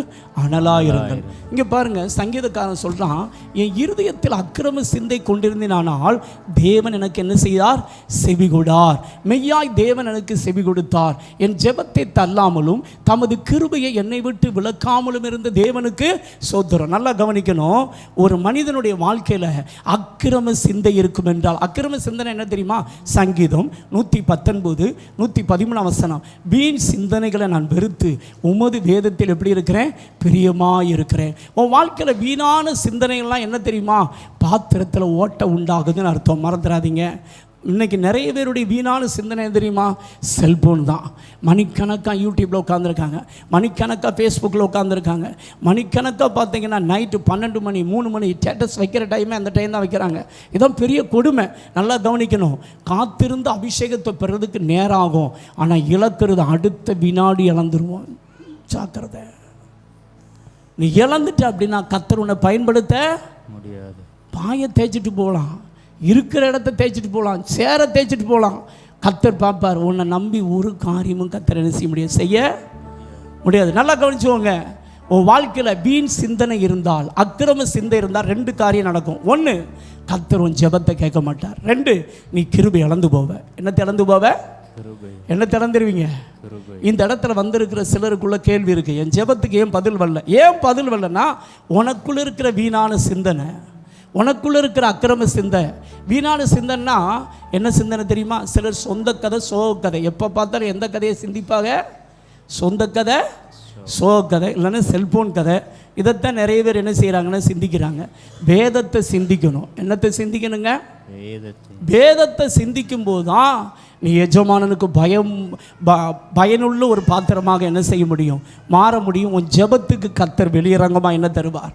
பதில் தருவார். இதைத்தான் மத்தேயு 6ஆம் அதிகாரம் 6ஆம் வசனத்தில் கர்த்தர் சொல்லுகிறார், நீயோ ஜெபம் பண்ணும்போது உன் அறை வீட்டுக்குள் பிரவேசித்து உன் கதவை பூட்டி அந்தரங்கத்திற்கிற உன் பிதாவை நோக்கி ஜெபம் பண்ணு, நான் வெளியரங்கமாக என்ன தருவேன்? பதில் தருவேன். இங்கே உட்கார்ந்து இருக்கிற சிலரை குறித்து கர்த்தர் சொல்லுகிறார், உன் வாழ்க்கையில் வீணான சிந்தனை, நீ குண்டகம் மண்டக்க சிந்திக்கிற, அக்கிரம சிந்திக்கிற, கெட்ட சிந்தனை சிந்திக்கிற, உனக்குள்ளே வந்து பொறாம குணம் இருக்குது. இதெல்லாம் இருக்கிறதுனால நீ வந்து என் சமூகத்தில் ஜெபிக்கிற உண்மைதான். ஆனால் நீ உன் ஜெபத்தை நான் கேட்கவும் முடியல, ரெண்டாவது நீ கிருபை இழந்து போனேன்னு கர்த்தர் சொல்றாரு. புரியுதா? மத்தேயு சுவிசேஷம் 16ஆம் அதிகாரம் 13ஆம் வசனத்திலிருந்து 24ஆம் வசனம் வரை வாசித்து பாருங்கள். அங்கே ஒரு சம்பவத்தை நம்ம பார்க்குறோம். அங்கே பார்த்தீங்கன்னா பேதுருவை குறித்து நம்ம பார்க்குறோம். இயேசு கிறிஸ்து கேட்கிறார், மனுஷகுமாரனாகிய என்னை ஜனங்கள் யார் என்று சொல்கிறார்கள் அப்படின்னு. உடனே அவங்கெல்லாம் சொல்கிறாங்க, சிலர் எலியா, சிலர் தீர்க்கதரிசி, சிலர் எரேமியா, அப்படி இப்படின்னு சொல்கிறாங்க. சரி, ரைட்டு விடுங்கப்பா, நீங்கள் என்னை யார் என்று சொல்கிறீர்கள்? உடனே பேதுரு சொல்கிறான், நீ ஜீவன் உள்ள தேவனுடைய குமாரனாகிய கிறிஸ்து அப்படின்னு சொல்லி. உடனே இயேசு சொல்கிறார், மாம்சம் ரத்தத்தை உனக்கு வெளிப்படுத்தவில்லை, பிதாவை உனக்கு வெளிப்படுத்தினா அப்படின்னு அவனை பாராட்டுறார். இந்த கல்லின் மேல் சபையை கட்டுவேன், பாதாளத்தின் வாசலத்தை மேற்கொள்ள முடியாது அப்படின்னு கர்த்தர் பாராட்டுகிறார். இந்த வெளிப்பாடு எங்கே கிடைச்சதுன்னா ஆவியில் கிடைச்சிச்சு. எங்கே கிடைச்சிச்சு? ஆனால் ஆத்துமாவில் ஒரு மாற்றமும் கிடையாது. நல்லா கவனிக்கணும். எதில் மாற்றம் கிடையாது? ஆத்துமாவில் மாற்றம் கிடையாது. இன்றைக்கி நிறைய பேர் ஏமாந்து போகிறது என்ன தெரியுமா? கூட்டத்தில் வந்து ஆவியில் நிரம்பிட்டால் நம்ம எல்லாருமே கரெக்டாக இருக்கும்னு நினைக்கிறோம். ஆனால் 6 நாளும் ஆத்துமாவில் நீ விதைச்ச பொய், சந்தேகம், அவிவிசுவாசம், பயம், கெட்ட சிந்தனை எல்லாமே எங்கே உட்கார்ந்துருக்குது? ஆத்துமாவில் உட்கார்ந்துருக்குது. ஆத்துமா மறுரூபம் ஆகலை அப்படின்னா உன் ஆத்துமா சாத்தானுடைய கண்ட்ரோலுக்கு வந்துடும். யாருடைய கண்ட்ரோலுக்கு வந்துடும்? ரிமோட் யார் கையில் இருக்குது தெரியுமா? சாத்தான் கையில் இருக்குது. எந்த பட்டன் அமுக்குனா நீ எப்படி வாயை திறப்பனா அவனுக்கு நல்லா தெரியும். இங்கே வந்து அந்நிய பாஷை, வீட்டுக்கு போனால் அநியாய பாஷை அப்படி பேசுவாங்க, பார்த்துருக்கீங்களா? இங்கே வந்தால் என்ன பாஷை, அங்கே போனால் என்ன பாஷை. ஏன் நடக்குது? ஆத்துமால மறுரூபம் இல்லை. பேதுருக்கு அதான் நடந்துச்சு. ஆவியில் வெளிப்பாடு, ஆவியில் பயங்கரமாக இருக்காரு. ஆனால் அடுத்த வினாடி இயேசு சொன்னார், நான் உங்களுக்காக போய் சிலுவையில் மரித்து உயிர் தள்ள போகிறேன்னு. உடனே பேதுரு இயேசுவை தனியாக கூப்பிட்டு போகிறான். கூப்பிட்டு போய் இது உமக்கு நேரிடக்கூடாது அப்படின்னு கடிந்து கொள்ள தொடங்கினான். உடனே இயேசு என்ன சொன்னார் தெரியுமா? வாஸ்து பாருங்க, அப்பாலே போ சாத்தானே, நீ தேவனுக்கு ஏற்றவைகளை சிந்தியாமல் மனுஷனுக்கு ஏற்றவைகளை சிந்திக்கிற. நல்லா கவனிக்கணும். உங்கள் வாழ்க்கையில் மனுஷனுக்கு ஏற்ற பிரகாரமே நீங்கள் சிந்திச்சுக்கிட்டு வாழ்ந்தீங்க அப்படின்னா உங்கள் பாத்திரத்தில் என்ன வந்துடும் தெரியுமா? கீறல் வந்துடும். இப்போ நான் தேவனுக்கு நான் ஒழுங்காக இடம் கொடுக்குறேன்னா எப்படி கண்டுபிடிக்கிறது பாஸ்டர்? தசம பாகம்னு எடுத்தால் 24 ஹவர்ஸில் குறைந்தபட்சம் 2.5 மணி நேரம் வேணும். எவ்வளோ நேரம் வேணும்? ஒரு நாளைக்கு நீ 2.5 மணி நேரமாவது ஜெபத்திலும் வேத தியானத்திலும் நீ உட்காந்தேன்னா நீ கரெக்டாக இருக்கேன்னு அர்த்தம். அதுக்கு கீழே நீ டைம் கொடுக்குற அப்படின்னா நீ கரெக்டாக இல்லைன்னு அர்த்தம். சொல்கிறது புரியுதா? அதனால் தேவ பிள்ளைகளே, உங்கள் பாத்திரத்தில் ஓட்டையை என்ன செய்யணும்? அடைக்கணும். அப்போ தினமும் நீங்கள் அபிஷேகம் பெறதுக்கு முன்பாக ஆண்டவருடைய சமூகத்தில் வந்து முதலாவது பாத்திரத்தை கர்த்தர் கழுவும், அந்த கீறலை அடைக்கவும், ஓட்டையை அடைக்கவும் நீங்கள் ஜெபம் பண்ணால் மட்டும்தான் அடைப்பார். அடைத்த பின்பு என்னை நிரப்பும் ஆண்டவரே, எனக்கு கிருபையின் மேல் கிருபையை தாரும், பலத்தின் மேல் பலனை தாரும், மகிமையின் மேல் மகிமையை தாரும், அபிஷேகத்தின் மேல் அபிஷேகத்தை தாரும், வல்லமையின் மேல் வல்லமையை தாரும், நான் உண்மையாக இருப்பேன் அப்படின்னு நீ ஒப்பு கொடுத்தினா கர்த்தருடைய ஆவியான உன்னை நிரப்பிக்கொண்டே இருப்பார், நிரப்பிக்கொண்டே இருப்பார். ஒரு ஸ்டேஜ் வரும், அபிஷேகம் ஓவர்ஃப்ளோ ஆகும். அல்லேலூயா, அல்லேலூயா. இன்றைக்கி நம்ம எல்லாருமே என்ன செய்கிறோம்? ஒரு பெரிய தப்பு பண்ணுறோம். என்ன தெரியுமா? மோகன் ஐயாவை பார்க்குறோம், அகஸ்டின் ஜெபக்குமார் ஐயாவை பார்க்குறோம். அவங்கெல்லாம் கர்த்தருக்காக பயன்படுறாங்க, ரொம்ப சந்தோஷம், பயன்படுறது நல்லதான். நம்ம என்ன செய்கிறோம்? அவங்கள இன்ட்ரொடக்ஷன் வேறு பண்ணுறோம். அவங்க கூட்டத்துக்கு போனால் அப்படி இருக்குது, இப்படி இருக்குது, ரைட், ரொம்ப சந்தோஷம். அவங்க கனி கொடுக்குறாங்க, அவங்க அடைக்கப்பட்ட பாத்திரமாக இருக்காங்க. எப்படி இருக்காங்க? அடைக்கப்பட்ட பாத்திரமாக இருக்காங்கன்னா அபிஷேகம் என்ன செய்யுது? ஓவர்ஃப்ளோ ஆகுது. நீ எப்படி ஓட்ட பாத்திரமாகவே போய் ஓட்ட பாத்திரமாகவே என்ன செய்கிற? இது எவ்வளோ பெரிய கொடுமை, யோசித்து பாருங்கள். தேவ பிள்ளைய, இன்றைக்கி கர்த்தர் உங்களோட ஏன் பேசுகிறார் தெரியுமா? நீங்கள் ஒவ்வொருவரும் கர்த்தருக்காக பயன்படணும், கர்த்தர் பேசுகிறார். அல்லேலூயா. சரி, நம்ம தேவ சமூகத்துக்கு வருகிறோம், பாவத்தை மன்னிப்பு வைக்கிறோம், மீறுதலை மன்னிப்பு வைக்கிறோம், அக்கிரமத்தை மன்னிப்பு வைக்கிறோம், இது கழுவப்படுகிறது. ஆனால் நம்ம இன்னொரு காரியத்தை செய்யணும். என்ன தெரியுமா? பைபிளில் 3 பாவங்கள் இருக்குது. 1 அறிக்கையிட்டு விட்டுவிட வேண்டிய பாவம். 2 எழுதிக்கோங்க, அறிக்கையிட்டு விட்டுவிட வேண்டிய பாவம். 2 வெறுக்க வேண்டிய பாவம். 3 ஓட வேண்டிய பாவம். என்ன பாவம் இருக்குதுங்க? அறிக்கையிட்டு, இது வந்து அறிக்கையிடக்கூடிய பாவங்கள். நம்ம அறிக்கையிடும் பாவம், மீறுதல், அக்கிரமத்தை என்ன செய்யும்? மன்னியும் அப்படின்னு கழுவப்படுது. ரொம்ப சந்தோஷம். அடுத்து ஒரு ஸ்டேஜ் இருக்குது, வெறுக்க வேண்டிய பாவம். எபிரேயர் எழுதின நிருபம் 1:9, நீர் நீதியை விரும்பி அக்கிரமத்தை வெறுத்திருக்கிறீர், ஆதலால் தேவனே உம்முடைய தேவன் உமது தோழரை பார்க்கிலும் உம்மை ஆனந்த தைலத்தினால் அபிஷேகம் பண்ணினார் அப்படின்னு சொல்லப்பட்டிருக்கு. அல்லேலூயா. நல்லா கவனிக்கணும். நீங்கள் ஒரு பாவம் செஞ்சிட்டீங்கன்னு வச்சுக்கோங்க, எக்ஸாம்பிளுக்கு சொல்கிறேன், இச்சை, சரிதானா?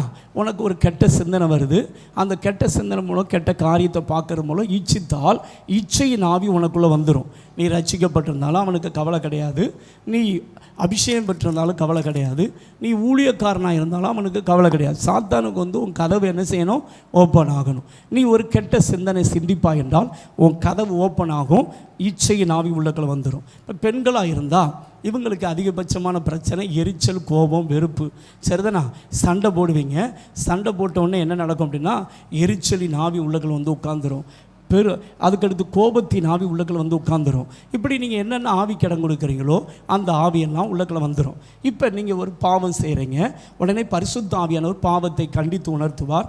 உணர்த்தின உடனே ஏசப்பாட்ட போகிறீங்க, ஏசப்பாட்ட மன்னிப்பு கேட்குறீங்க, ரொம்ப நல்லது, கழுவப்படுவது ரொம்ப நல்லது. ஆனால் கழுவப்பட்டாலும் அந்த அசுத்தாவி உனக்குள்ளே தான் உட்காந்துருக்கும், இச்சையின் ஆவி உனக்குள்ளே தான் உட்காந்துருக்கும், விபச்சார ஆவி உள்ளக்குள்ளே தான் உட்காந்துருக்கும், கள்ள தொடர்பின் ஆவி உனக்குள்ள தான் உட்காந்துருக்கும்.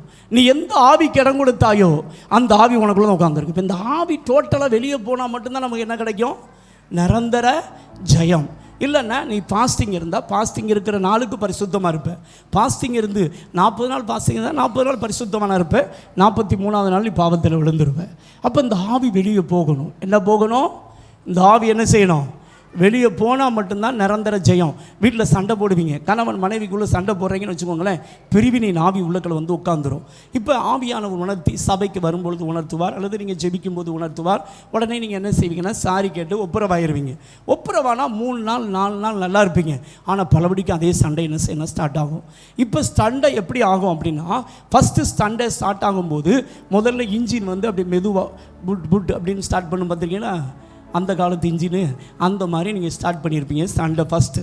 இப்போ கொஞ்சம் ஸ்பீடாக ஸ்டார்ட் ஆகும், சரிதானா? பலவடிக்கு நீங்கள் ஒப்புரவாவீங்க. அடுத்து 3ஆம் தரம் என்ன ஆகும் அப்படின்னா கூட மட்டும் ஸ்பீடாகும், 4ஆவது கை ஸ்பீடாகும், 5ஆவது பிரிஞ்சே போயிடலாம் அப்படின்னு ஒரு லெவலுக்கு வந்துடுவீங்க. எந்த லெவலுக்கு வந்துடுவீங்க? எந்த லெவலுக்கு வந்துடுவீங்க? ஆனால் நீங்கள் ஆண்டவர்கிட்ட மன்னிப்பு கேட்குறீங்க, ஏசப்பா நாங்கள் நம்ம சண்டை போடக்கூடாது, ஏசப்பா நான் நம்ம வந்து இந்த பாவத்தை செய்யக்கூடாது, ஏசப்பா நான் சுய புணர்ச்சி பாவமோ, எனக்கு யானை செய்கிற பாவமோ அல்லது மற்றவங்களோடு செய்கிற பாவமோ நான் செய்ய விரும்பலை அப்படின்லாம் நீங்கள் மன்னிப்பு கேட்பீங்க. மன்னிப்பு கேட்கலாம், ஆனால் அந்த ஆவி உனக்குள்ள தான் உட்காந்துருக்கும். அந்த ஆவி வெளியே போகணும், அப்போ தான் நமக்கு என்ன கிடைக்கும்? விடுதலை கிடைக்கும். எப்போ வெளியே போகும்? அதான் இப்போ நமக்கு மேட்ரு. இங்கே தான் பார்க்கிங்கன்னா, நீர் நீதியை விரும்பி அக்கிரமத்தை என்ன செய்திருக்கிறீர்? வெறுத்திருக்கிறீர். அப்போ கெட்ட சிந்தனையை வெறுக்கணும், கெட்ட தொடர்பை வெறுக்கணும், பல பாவங்களை வெறுக்கணும். அப்போ நீ ஏசப்பட்ட முதல்ல பாவம், மீறுதல், அக்கிரமத்தை மன்னிப்பு கேட்ட பிறகு ஏசப்பட்ட சொல்லணும், ஏசப்பா இந்த இச்சையை நான் மனப்பூர்வமாக இயேசுவின் நாமத்தில் வெறுத்து விட்டு விலகுகிறேன். எந்த நாமத்தில்? நல்லா கவனிக்கணும். 2 காரியத்தை வெறுக்கணும், 2 காரியத்தை மன்னிப்பு வைக்கணும், 2 காரியத்தை துரத்தணும். என்னன்னு சொல்லிடுறேன். இப்போ நீங்கள் இச்சைங்கிறது ஒரு பாவம், அந்த பாவத்தையும் வெறுக்கணும். பாவம் செஞ்சால் அந்த பாவத்துக்கு பின்னாடி ஒரு அசுத்தாவி இருக்கும், அதையும் வெறுக்கணும். சொல்கிறது புரியுதா? ஓகே. ஒன்றை மட்டும் வெறுத்து ஒன்றுக்கு இடம் கொடுத்துருந்தீங்கன்னா நீங்கள் வெற்றியுள்ள வாழ்க்கை என்ன செய்ய முடியாது? வாழ முடியாது. சொல்கிறது புரியுதா? எக்ஸாம்பிளுக்கு ஒன்று சொல்கிறேனே, ஒரு பொண்ணை நினைக்கிறீங்கன்னு வச்சுக்கோங்க, அந்த பொண்ணையே கல்யாணம் முடிச்சிடலாம் அப்படின்னு நீங்கள் நினைக்கிறீங்க, சரிதானே? இப்போ ஆவியானவர் பேசுகிறார், எப்பா அது ஏன் எங்கள் சித்தம் கிடையாதுப்பா, நீ அதை வெற்று அப்படின்னு சொல்லி கர்த்தர் சொல்கிறாருன்னு வச்சுக்கோங்க. உடனே நீங்கள் என்ன செய்வீங்கன்னா, சரிங்க ஆண்டவரை நான் விட்டுறதேன் அப்படிம்பீங்க. இப்போ நீங்கள் ஏசப்பட்ட மன்னிப்பு கேட்டாச்சு, சரி அந்த பொண்ணு அந்த பையனை நமக்கு வேண்டாம் அப்படின்னு ஒரு டிசைட் பண்ணியாச்சு. ஆனால் டிசைடட் பண்ணி கொஞ்ச நாள் உங்கள் வண்டி ஓடும், கொஞ்ச நாள் உங்கள் வண்டி என்ன செய்யும்? ஓடும். ஆனால் திடீர்னு தப்பில் என்னைக்கு நீ பலவீனமாக இருக்குது, சாத்தான் அதே எண்ணத்தை புழுமை கொண்டு வருவான், அதே பாயிண்டை கேட்சி கரெக்டாக கொண்டு வருவான். நீ பலவீனமாக இருக்கும்போது டக்குன்னு தாய் பண்ணுவான். அப்போது உனக்கு என்ன தோணுன்னா, பலபடிக்கு அவங்கள்ட்ட ஃபோன் பண்ணி பேசுவோமே, பலபடிக்கு அவங்கள்ட்ட கான்டாக்ட் பண்ணுவோமே அப்படிங்கிற எண்ணம் உனக்குள்ளே என்ன செய்யணும்? ஸ்டார்ட் ஆகும். ஏன்? அதை இப்போ நமக்கு கேள்வி. ஏன் அப்படின்னா, நீ மன்னிப்பு கேட்டால் மட்டும் போதாது, நீ அதை என்ன செய்ய வேண்டும்? வெறுக்க வேண்டும். 2 காரியத்தை வெறுக்கணும். ஒன்று, நான் அந்த பொண்ணையும் அந்த பொண்ணு மூலமாய் கிரியை செய்கிற விபச்சார வேசித்தன ஆவி, காதல் ஆவி இயேசுவின் நாமத்தில் வெறுத்து விட்டு விலகுகிறேன் அப்படின்னு நீ கன்ஃபஸ் பண்ணணும். அல்லேலூயா. நீங்கள் எந்த பாவத்தை மன்னிப்பு வைக்கிறீங்களா? இப்போ கோபம்னு வச்சுக்கோங்களேன். ஏசப்பா, நான் கோபப்பட்ட தப்பு, என் பாவத்தை மன்னியும். இந்த கோபத்தின் மூலம் கோபத்தின் ஆவிக்கு இடம் கொடுத்தது தப்பு, என்ன செய்யும்? மன்னியும். நல்லா கவனிக்க, 2 காரியம் மன்னிப்பு வைக்க சொன்னேன். கோபம், கோபத்தின் ஆவிக்கு இடம் கொடுப்பது. இச்சையின் ஆவிக்கு இடம், 2ஐயும் மன்னிப்பு வைக்கணும், 2ஐயும் வெறுக்கணும். இப்போ கோபத்தையும் கோபத்தின் ஆவிக்கு இடம் கொடுப்பதையும், இச்சையின் ஆவிக்கு இடம் கொடுப்பதையும், பிரிவினையின் ஆவிக்கு இடம் கொடுப்பதையும், குடியையும் குடிப்பழக்கத்தின் ஆவிக்கு இடம் கொடுப்பதையும், கள்ள தொடர்புக்கு இடம் கொடுக்கிற ஆவியையும் நான் மனப்பூர்வமாக வாழ்நாள் முழுவதும் இயேசு கிறிஸ்துவின் நாமத்தில் வெறுத்து விட்டு விலகுகிறேன். அல்லேலூயா. உங்களுக்கு ஒரு நற்செய்தி, இயேசுவின் நாமத்தில் நீ எதை வெறுத்தாலும் உன்னால் வெறுக்க முடியும். அல்லேலூயா. நீ குடிகாரன்ட்ட போய் கேட்டேன்னா இன்னையோட விட்டுருதேம்மா, ஆனால் அவளால் முடியாது. ஆனால் உனக்கு ஒரு நற்செய்தி, நீ இயேசுவின் நாமத்தில் வெறுக்கிறேன்னு சொன்னால் வெறுக்கக்கூடிய பலனை ஆவியான உனக்கு தருவா. எதையும் உன்னால் ஜெயிக்க முடியும். அல்லேலூயா. கிறிஸ்துவ வாழ்க்கைங்கிறது சேலஞ்ச் பண்ண முடியும். பண்ண முடியாதுன்னு ஒன்றும் கிடையாது. பரிசுத்தம் ஆள முடியும். எனக்குள்ள இருக்கிற இயேசு கிறிஸ்துவினால, எனக்குள்ள இருக்கிற ஆவியானுடைய பலத்தினால, பிதாவின் அன்பினால் எல்லாவற்றையும் என்னால் செய்ய முடியும். அல்லேலூயா. எவ்வளவு என்ன சுத்தி பாவம் இருக்கலாம், எல்லா பாவத்தை ஆவியானுடைய பலத்தினால ஜெயிக்க முடியும். முடியாதுங்கிற பேச்சுக்கு இடமே கிடையாது. அல்லேலூயா. அல்லேலூயா. சரி, இப்போ நான் 2வது என்ன பண்ணியிருக்கேன்? முதல்ல ஏசப்பட்ட மன்னிப்பு கேட்டேன். 2வது வெறுத்து இருக்கிறேன். என்ன பண்ணியிருக்கிறேன்னு சொல்லுங்க? வெறுத்திருக்கேன். ஆனாலும் இந்த திருட்டு பையன் உள்ளகளில் தான் உட்காந்துருப்பான். எந்த திருட்டு பைய? நீ கல்யாணத்துக்கு முன்னாடி செஞ்ச திருட்டு பையலும் சரி, கல்யாணத்துக்கு பின்னாடி செஞ்ச திருட்டு பையலும் சரி. நிறைய பேருக்கு பார்த்தீங்கன்னா கல்யாணத்துக்கு முன்னாடி காதல் இருக்கும், பார்த்துருக்கீங்களா? கல்யாணத்துக்கு பின்னாடி அது கள்ள காதலாக மாறும், பார்த்துருக்கீங்களா? என்ன காதலாக மாறும்? கல்யாணத்துக்கு முன்னாடி என்னது? காதல். இப்போ என்னதான் மாறுது? கள்ள காதல். ஏன் வருது? What is the reason? அந்த ஆவி டென்ட் போட்டு உள்ளக்குள்ள உட்காந்துருப்பான். எந்த நேரம் பார்த்தா நமக்கு நல்லாவே தெரியும். இப்போ நான் 3வது என்ன செய்யணும்? அதான் இப்போ கேள்வி. யாக்கோபு எழுதின நிருபம் 4ஆம் அதிகாரம் 7ஆம் வசனம் வாசிங்கள் பார்க்கலாம். யாக்கோபு 4:7.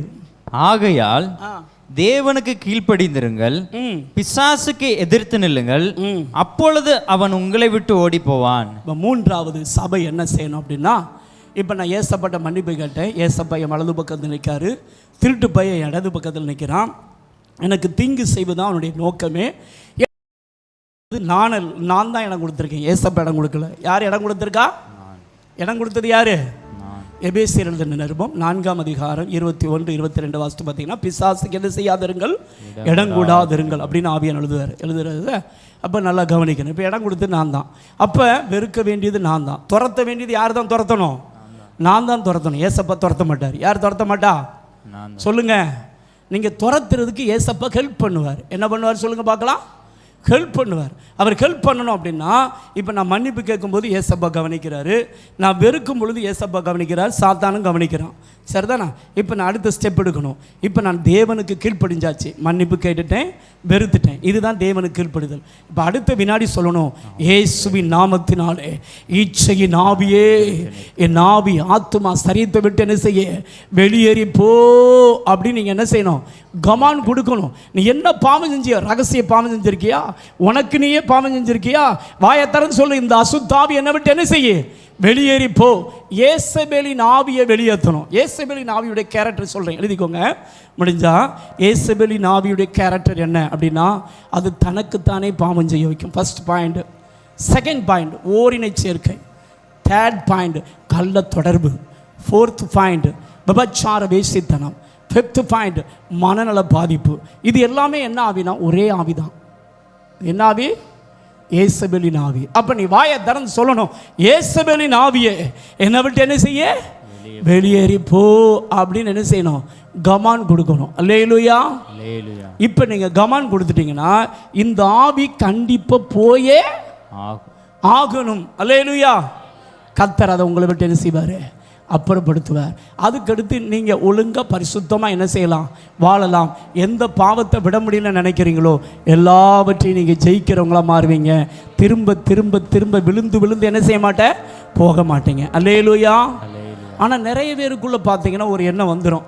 ஒரு டைம் பாவம் செய்கிறோம், ஏசப்பட்ட மன்னிப்பு கேட்குறோம், நான் இனிமேல் செய்ய மாட்டேன்னு நினைக்கிறோம். ஆனால் திரும்ப செய்கிறோம். திரும்ப செஞ்சோம் நமக்குள்ளே ஒரு வெக்ஸு, என்ன ஆண்டவர் மன்னிப்பாரா மன்னிக்க மாட்டாரா அப்படின்னு சொல்லி. ஆனாலும் ஒரு 2-3 டைம் மன்னிப்பு வைப்போம்.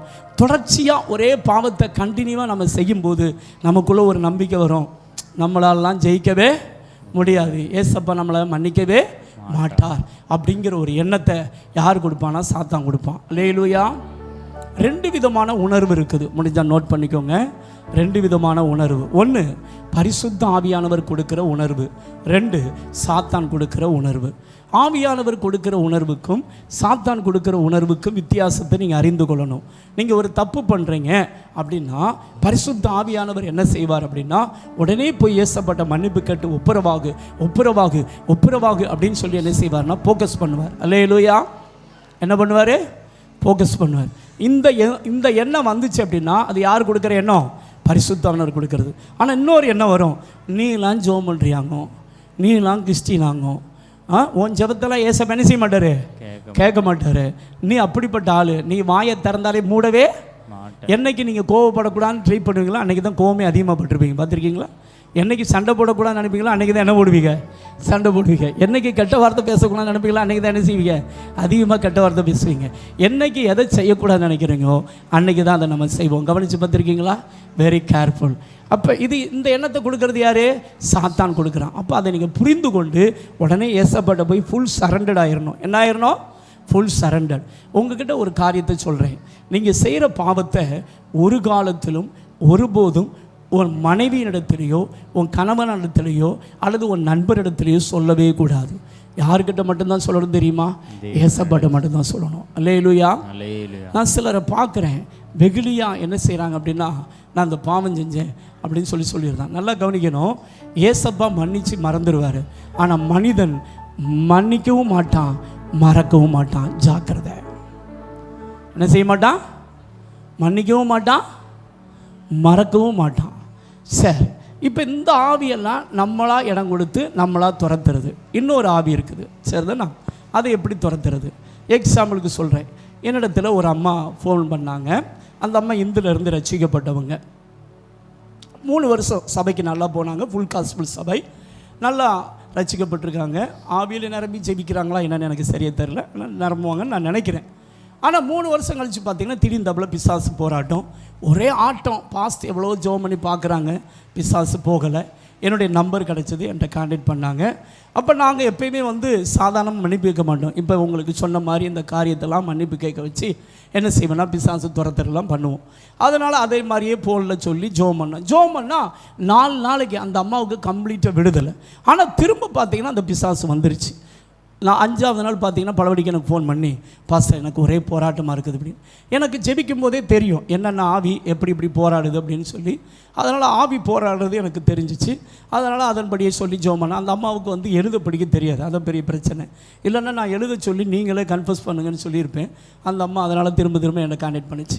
இப்படியே 2 மாதமாக பண்ணுறாங்க. போகுது வருது ரிட்டர்ன் ஆகிக்கிட்டே இருக்குது. அப்போ நான் ஒரு நாள் தமிழ் பாஷையிலே அந்த அம்மாவுக்கு ஃபோனில் ஜெபிச்சுக்கிட்டு இருக்கும்போதே ஆவியானவரை நோக்கி பார்த்தேன். ஆண்டவரே, ஏன் இந்த அசுத்தாவி இந்த அம்மாவை விட்டு போக மாட்டேங்குது, வாட் இஸ் த ரீசன், என்ன காரணம் அப்படின்னு கேட்டேன். அப்போ ஆண்டவர் சொன்னார், அவங்க யார் தெரியுமா, அவள் ஒரு விபச்சாரி அப்படின்னு ஆண்டவர் சொன்னார். அவள் யார், ஒரு விபச்சாரி. அவள் விபச்சாரம் செய்ததுனால இந்த ஆவி என்ன செய்யுது அப்படின்னா, இப்போ அவகிட்ட கணவன் மனைவி மாதிரி பாவம் செஞ்சுட்டு போகுது. அதை வெளியே சொல்ல முடியாமல் அவள் கும்பிக்கிட்டு இருக்கா, சரிதானா? இப்போ வேணால் பாவம் செய்யலை, ஆனால் முன்னாடி செஞ்ச ஆவி என்ன செய்யுது, ரிட்டர்ன் வந்துக்கிட்டே இருக்குது. அது மட்டுமல்ல, ஆண்டவர் சொன்னால் இவர் நிறைய கருக்கலைப்பு செய்திருக்கிறார். கருக்கலைப்பு என்றால் குற்றமில்லாத ரத்தத்தை சிந்துருது. என்னது சிந்துருது? நீங்கள் கருக்கலைப்பு செஞ்சீங்கன்னா தேவனுடைய ஜட்ஜ்மெண்ட் இறங்கும், ரொம்ப கவனமாக இருக்கணும். நிறைய பேர் ஈஸியாக கருக்கலைப்பு பண்ணிட்டு போயிடுவாங்க, புரியுதா? கருக்கலைப்பு பண்ணியிருக்கிறா. நீ அவளுக்கு இந்த சத்தியத்தை சொல்லி அந்த அசுத்தாவியை துரத்துன்னு நான் ஆண்டவர் சொன்னேன். உடனே நான் ஜோமலை நிப்பாட்டிட்டு ஸ்டாப் பண்ணிவிட்டு அந்த அம்மாட்ட கேட்டேன், ஏம்மா நீங்கள் விபச்சாரம் பண்ணதான் எனக்கு ஆண்டவர் சொல்கிறார், இப்படி அந்த அசுத்தாவி செஞ்சுட்டு போகிறதா கர்த்தர் சொல்கிறார், நீங்கள் கருக்கலைப்பு செய்கிறதா கர்த்தர் சொல்கிறார், உண்மையா அப்படின்னு கேட்டேன். அந்த அம்மா சொன்னாங்க, ஆமாம் பாஸ்டர் அப்படின்னாங்க. சரி, எத்தனை பேர்கிட்ட பண்ணியிருக்கீங்க அப்படின்னு கேட்டேன். கிட்டத்தட்ட ஒரு 10 பேர்கிட்ட பண்ணியிருப்பேன் அப்படின்னாங்க. 10 பேர் பேர் தெரியுமான்னு கேட்டேன். தெரியும் அப்படின்னாங்க. நல்லா கவனிக்கணும், இந்த விபச்சார வேசித்தன பாவம்ங்கிறது இரத்த சம்பந்தமான உறவு. என்ன உறவுங்க? என்ன உறவு? இரத்த சம்பந்தமான உறவு. அந்த ஆவி நீ ரட்சிக்கப்படுறதுக்கு முன்னாடி செஞ்சிருந்தாலும் சரி, நீ ரட்சிக்கப்பட்ட பிறகு செஞ்சாலும் சரி, அந்த இரத்த சம்பந்தமான உறவின் ஆவி உனக்குள்ளே டெண்டு போட்டு உட்காந்துருக்கும். அந்த ஆவி வெளியே போகாது. நீ ஏசப்பட்ட மன்னிப்பு கேட்ப, காமனாக நீ மன்னிப்பு கேட்ப. மன்னிப்பு கேட்கறனால இயேசுவின் ரத்தம் உன்னுடைய சில பாவங்களை மன்னிச்சிருக்கும். ஆனால் அந்த பிசாசு நீ இரத்த சம்பந்தமான உறவு பண்ணதுனால அந்த விபச்சார வேசித்தன ஆவி உனக்குள்ளே அப்படி டண்டு போட்டு உட்காந்துருக்கும். உனக்குள்ளே இருக்கிறது மட்டுமல்ல, உன் ஜெனரேஷனுக்குள்ளே அந்த ஆவி புகுந்துடும். உன் பிள்ளை உன்னைய மாதிரியே பாவம் செய்ய ஆரம்பிக்கும். உன் ஜெனரேஷன், உன் தலைமுறை அந்த பாவத்தை செய்கிறத நீங்கள் பார்ப்பீங்க. கவனமாக இருக்கணும். ஓகே, சரி. நான் அந்த அம்மாட்ட கேட்டேன், ஏம்மா 10 பேர்கிட்ட பாவம் செஞ்சு 10 பேர் பேர் தெரியுமான்னு கேட்டேன். தெரியும் அப்படின்னாங்க. இப்போ நீங்கள் என்ன செய்யணும்னா, இந்த ரத்த சம்பந்தமான உறவை கட் பண்ணணும். என்ன பண்ணணும்? ரத்த சம்பந்தமான உறவை என்ன செய்யணும்? கட் பண்ணணும். அப்போ எப்படி ஜெபிக்கிறது? அதான் இப்போ முக்கியமான கேள்வி. ஏசப்பட்ட முதல்ல மன்னிப்பு கேட்க வச்சு இன்னொரு காரியத்தை கேட்டேன் அந்த அம்மாட்ட. நீங்கள் கருக்கலைப்பு செஞ்சிருக்கீங்க, வேறு என்ன பண்ணியிருக்கீங்க அப்படின்னு கேட்டேன். அந்த அம்மா சொல்லிச்சு, எனக்கு பிறந்த ஒரு குழந்தைய உயிரோடு கிணத்துல போட்டு கொண்டேன்னாங்க. எப்படி கொண்டிருக்காங்க? இப்போ எவ்வளோ பெரிய கொடுமை யோசித்து பாருங்க. சரிதானே?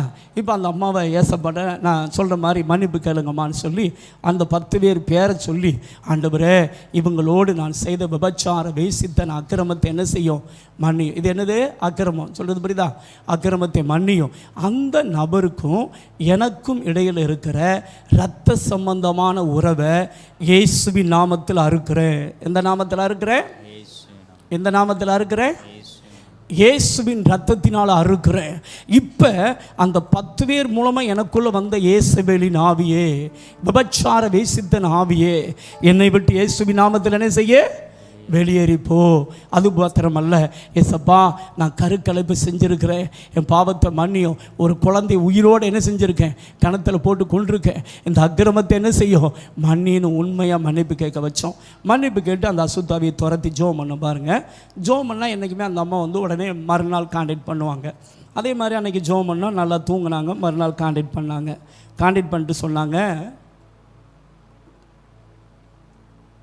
பாஸ்டர் அந்த அசுத்தாவி சொல்லிச்சு நைட்டு, இனி இவாக்கிட்ட நம்மளால் என்ன செய்ய முடியாது, இருக்க முடியாது, நான் போகிறேன் அப்படின்னு சொல்லிட்டு என்ன செஞ்சிருச்சு? போயிடுச்சு. இன்றைக்கி எப்பயாவது போகிறதுக்கு ஃபோன் பண்ணுவாங்க, தலைவலி சும்மா கால்வலி அப்படின்னு ஜோம் பண்ணுவாங்க. ஆனால் இயேசு கிறிஸ்து பரிபூர்ண விடுதலை தந்தார். அல்லேலூயா. இந்த இடத்துல உட்கார்ந்துருக்க உங்களுடைய வாழ்க்கையில் நீங்கள் இயேசுவை அறியாமல், இயேசுவை அறியறதுக்கு முன்னாடி பல அசுத்தாவிகளை நீங்கள் வணங்கியிருப்பீங்க.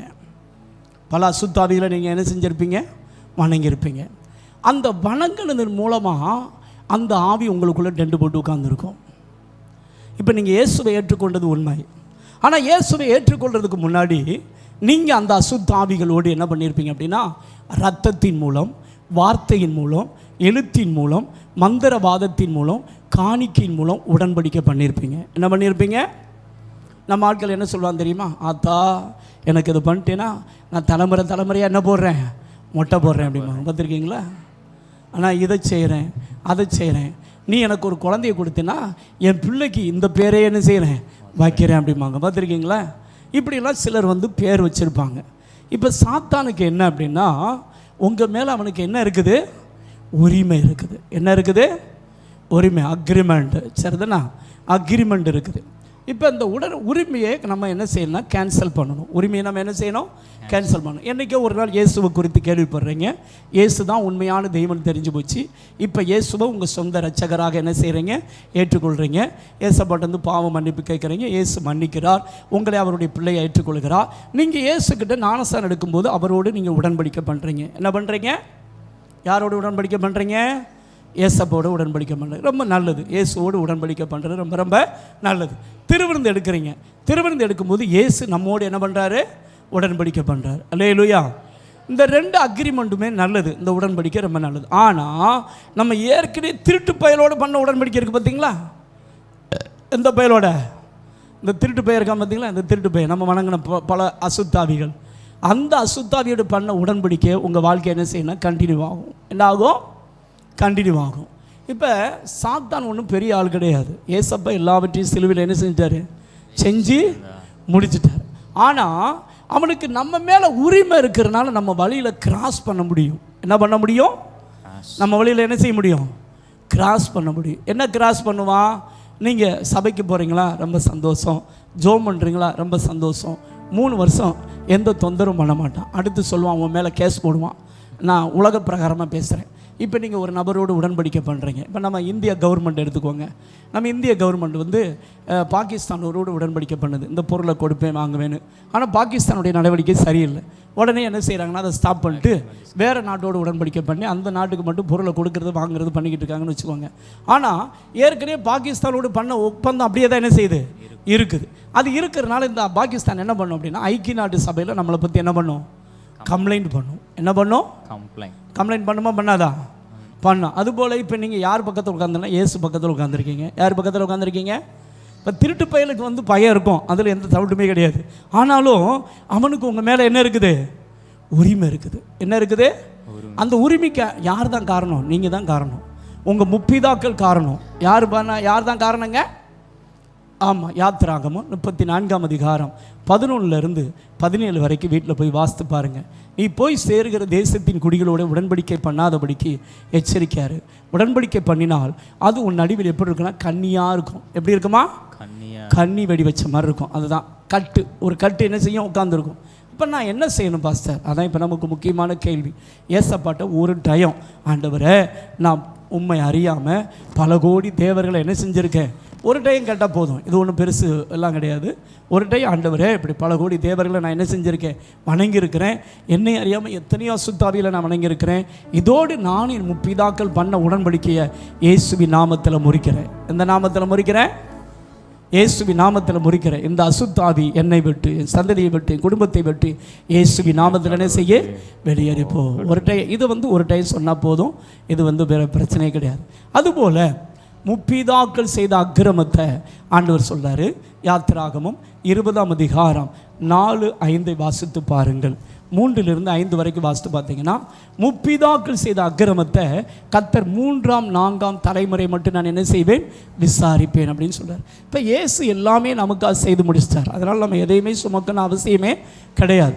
ஆனால் நம்ம ஏசப்பாட்ட வரும்போது என்ன செஞ்சுருக்கணும் அப்படின்னா, முப்பிதாக்கள் செய்த அக்கிரமத்தை மன்னிப்பு கேட்டிருக்கணும். என்ன கேட்டிருக்கணும்? முப்பிதாக்கள் செய்த அக்கிரமத்தை என்ன செஞ்சிருக்கணும் சார்? முப்பிதாக்கள் செய்த பாவத்தை கணக்கு கேட்க மாட்டார். முப்பிதாக்கள் செய்த மீறுதலை கணக்கு கேட்க மாட்டார். ஆனால் முப்பிதா செய்த என்னத்தை கணக்கு கேட்பாரு? அக்கிரமத்தை கணக்கு கேட்பார். சொல்றது புரியுதா? அக்கிரமம்னா கண்டினியூவாக அவங்க செய்கிற சில பாவங்கள். அப்போ இதை தேவன் நம்மகிட்ட கணக்கு கேட்கக்கூடாது. அப்படின்னா இயேசு எல்லாமே ஏற்றுக்கொண்டார். அதில் எல்லா விதமான டவுட்டுமே கிடையாது. நம்ம ஒரு டைம் மட்டும், ஆண்டவரே என் முப்பிதாக்கள் செய்த எல்லா அக்கிரமத்தை என்ன செய்யுங்க? மன்னிங்க. என்ன பண்ணுங்க? மன்னிங்க. நான் என் முப்பிதாக்களும் பிசாசுகளோடு செய்த ஒப்பந்தத்தை இயேசுவின் நாமத்தில் என்ன செய்கிறேன்? முறிக்கிறேன். இந்த அசுத்தாவி என்னை விட்டு இயேசுவின் நாமத்தில் என்ன செய்ய? வெளியேறிப்போ அப்படின்னு கமான் கொடுத்தா டோட்டலாக கர்த்தர் உங்களை என்ன செய்வார்? விடுதலையாக்குவார். நீங்கள் வெற்றியுள்ள வாழ்க்கை வாழ்வீர்கள். அல்லேலூயா. எல்லாரும் எழுந்து நிற்கலாமா? இப்போ நம்ம ஜெபிக்க போகிறோம். ஆண்டவர்